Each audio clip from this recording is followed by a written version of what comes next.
नमस्कार, चंद्रकांत भट्ट अमेरिका से।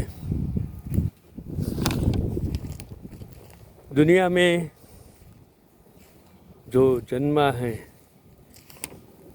वो मजबूरी के साथ जी रहा है।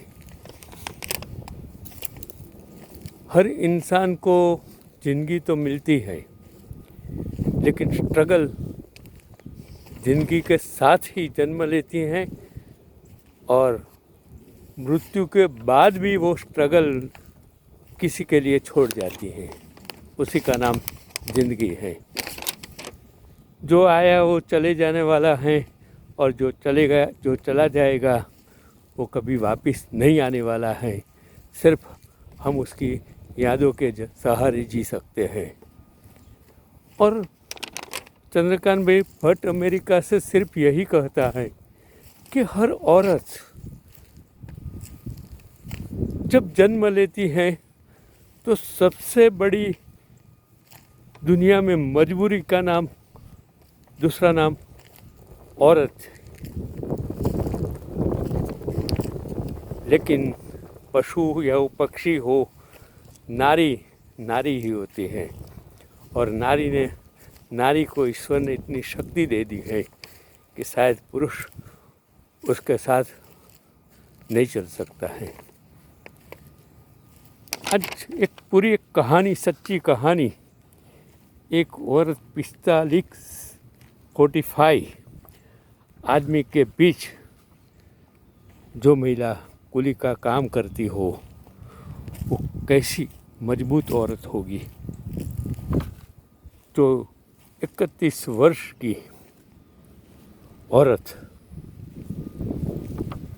जो कुली का काम करने वाली औरत, लोगों के बीच युवान औरत 45 कुलियों के साथ बीच में अगर ताकत से, मेहनत से काम करती हो और जब ये कहती हो कि भले ही मेरे सपने टूट गए हैं पर हौसले अभी बुलंद हैं। जिंदगी ने मुझसे हम सफ़र छीन दिया है, लेकिन अब बच्चों को पढ़ा लिखा कर फौज या ऑफिसर बनाकर मैं अपनी ज़िंदगी को जीना चाहती हूँ। मेरे लिए बच्चे मेरे ईश्वर हैं और पढ़ा लिखा कर मैं उनको या तो फौजी या अफसर बनाना चाहती हूँ। इसके लिए किसी के आगे मैं हाथ फैलाना नहीं चाहती हूँ। और मैं कुली नंबर 36 हूँ। मैं कुली नंबर 36 हूँ और इज्जत से खाती हूँ और इज्जत से मैं खाती हूँ। ऐसी औरत जो दुनिया को इसी शब्द कहती है, तब जब हम कहते हैं कि बेटी बढ़ाओ, बेटी बचाओ, बेटी पढ़ाओ, सिर्फ नारे हैं। हम अगर किसी के लिए काम करना चाहते हैं, अगर सरकारें, राजनेता लोग अगर सेवा करना चाहते हैं, मदद करना चाहते हैं, तो खुद सादाई से जीकर, खुद कर कसर करके अगर किसी को मदद कर सके, तब हम समझ सकते हैं कि वो इंसान नहीं भगवान है। बाकी सब सेवा की बात करते हैं और मेवा खाकर दुनिया को मूर्ख बनाने का काम आज जो लोग कर रहे हैं वो ईश्वर नहीं, भगवान नहीं, वो शैतान है। और आजकल सत्ता में जो लोग बैठे हैं वो शैतान से कुछ कम नहीं है।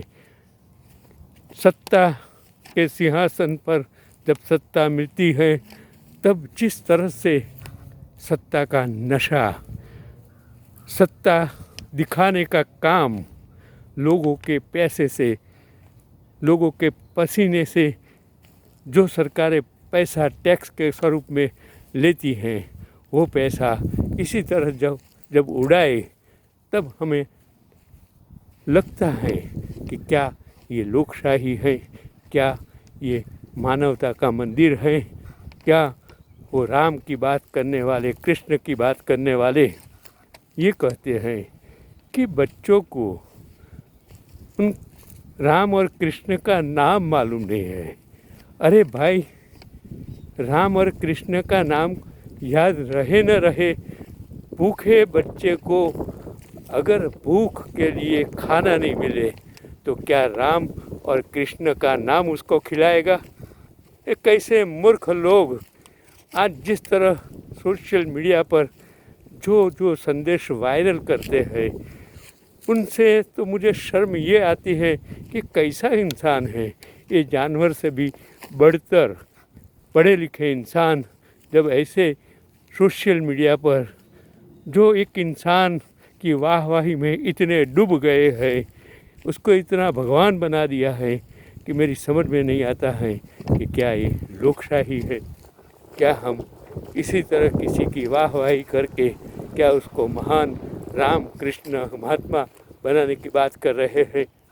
राम चले गए, कृष्ण चले गए, मेरे हिसाब से ये न तो कोई भगवान थे, हमने उसको भगवान बना दिया है, क्योंकि भगवान कभी इंसान हो ही नहीं सकता है, वो मेरा मानना है।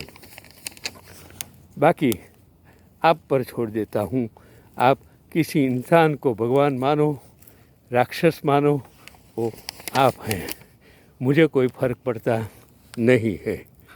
वो एक मध्य प्रदेश की कटनी स्टेशन पर काम करने वाली ये औरत जो अपनी बूढ़ी सास और 3 बच्चों के लिए कुली का काम करती है, उसने अपने छोटे छोटे बच्चों के लिए कुली का लाइसेंस लिया है और जो कुली नंबर 36 और उसका नाम है संध्या, और वो कटनी जंक्शन पर आज भी काम करती हैं। उसका पूरा नाम है संध्या मारावी। मैंने बताया कि वो 30 वर्ष की उम्र में वो उसका पति वो देहांत हो गया, खूब बीमार रहता था। उसी वक्त से उसने काम करने का शुरू कर दिया था। उसका पति जिसका नाम था भोलाराम, वो भी कुली का काम करता था। वो 22 अक्टूबर 2016 में उसका बीमारी की वजह से देहांत हो गया। बीमारी में उसका बहुत खर्च हो गया था, फिर भी उसने मजदूरी करके अपना घर चलाने का काम किया। वो जब काम करती हैं तब उसकी सास उसके बच्चे संभालती है। वो जबलपुर से पूनम से 90 किलोमीटर वो ट्रैवल करती हैं। 45 किलोमीटर आना, 45 किलोमीटर जाना, और फिर वो कटनी स्टेशन पर पहुंचती हैं और कुली का काम करती हैं। उसके 3 बच्चे हैं, साहिल, हर्षित और बेटी पायल। तीनों छोटे छोटे बच्चे को ये औरत यंग जुआन मजदूरी करके पेट पालने का काम करती हैं। और हम बात करते हैं लोकशाही की, हम बात करते हैं लोगों की मदद की, लेकिन क्या हमें जो सच्चाई है जो आज दिखाई नहीं देती है। हम बात करते हैं जो उस ज़माने में जिसको यातनाएं हुई, तकलीफ़ें हुई, या तो यूक्रेन हो, या तो कश्मीर हो, या तो भागलपुर हो, जहाँ भी जो भी होता है, 600 किसान मर गए, तब तक जिस इंसान का पेट का पानी नहीं हिला, जो इंसान 2002 में गुजरात राइट्स में 3000 लोग मर गए, उसी की कोई बात नहीं करते हैं। सिर्फ हम जो जिस वक्त हुआ उसको आज हाईलाइट करके मीडिया को भ्रमित करके लोगों को भ्रमित करके जो सच्चाई है, जो महंगाई है, जो बेरोजगारी है, जो शिक्षण की परिस्थिति है, उसकी बजाय हम राम का मंदिर की बात करते हैं, हम लव जिहाद की बात करते हैं, हम हिंदू मुस्लिम की बात करते हैं, हम पाकिस्तान इंडिया की बात करते हैं। हमको जो ज़रूरी है वो लोगों की शिक्षा, लोगों की युवाओं की बेरोजगारी, युवाओं का प्रॉब्लम, इस प्रश्न को आज मैं लास्ट 10 ईयर से देख रहा हूँ, उसको कोई देखता नहीं है। और इसमें तो 7 साल से सब यही चलता है, जो भी गलत हो रहा है वो पिछले 70 सालों में हुआ। यही हम डायलॉग बोल कर हम अपनी गलतियों को सुधारने की बजाय जो हो गया वो हो गया, जिसने भी गलत किया कर दिया, लेकिन उसको याद कर हम अपनी गलती सुधारने के बजाय सिर्फ लोगों को दूसरों की गलतियों बताकर हम जो कर रहे हैं वो अच्छा है वो बताने की जो आज सोशल मीडिया इंजीनियरिंग सिस्टम चलाई है वो लोकशाही के लिए अच्छा संकेत नहीं है। हम जो इलेक्ट्रॉनिक मीडिया टेक्नोलॉजी का दुरुपयोग करके अगर सत्ता में आएंगे तो लोकशाही कभी भी टिक नहीं सकती है। ज़रूरत है संध्या जैसी औरतों का प्रश्न किस तरह सॉल्व हो जाए, इस महंगाई में गरीब लोग किस तरह जी सके। आज हमने लोगों को महंगाई के मार से, बेरोजगारी के मार से इतना मजबूर कर दिया है कि हम गलत बटन दबा के गलत इंसान को सत्ता में ला सकते हैं।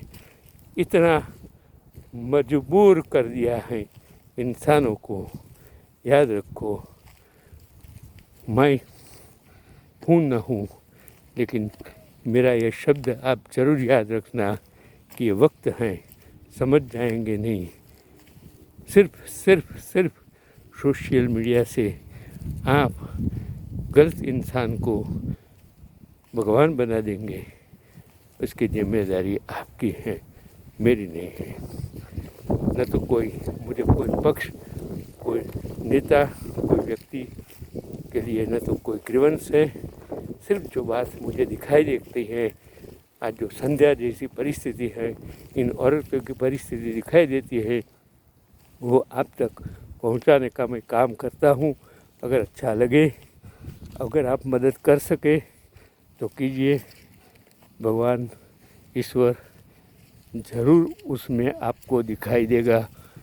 बाकी ईश्वर को, भगवान को प्रसादी चढ़ाने के, पैसा रखने से, जर जवारे चला और पूजा पाठ करने से भगवान कभी भी मिलने वाला नहीं है।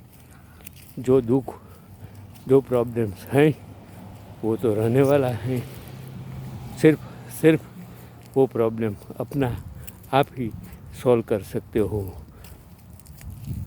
जैसे संध्या ने खुद अपनी ताकत से अपने पाँव पर खड़े रखकर अपनी इज्जत संभाल के, जिस तरह जो औरत 45 लोगों के साथ बीच में, लोगों के बीच में, अनजान लोगों के बीच में अपने आप को बचाकर इज्जत से जी रही है, आप भी इज्जत से जी सकते हो।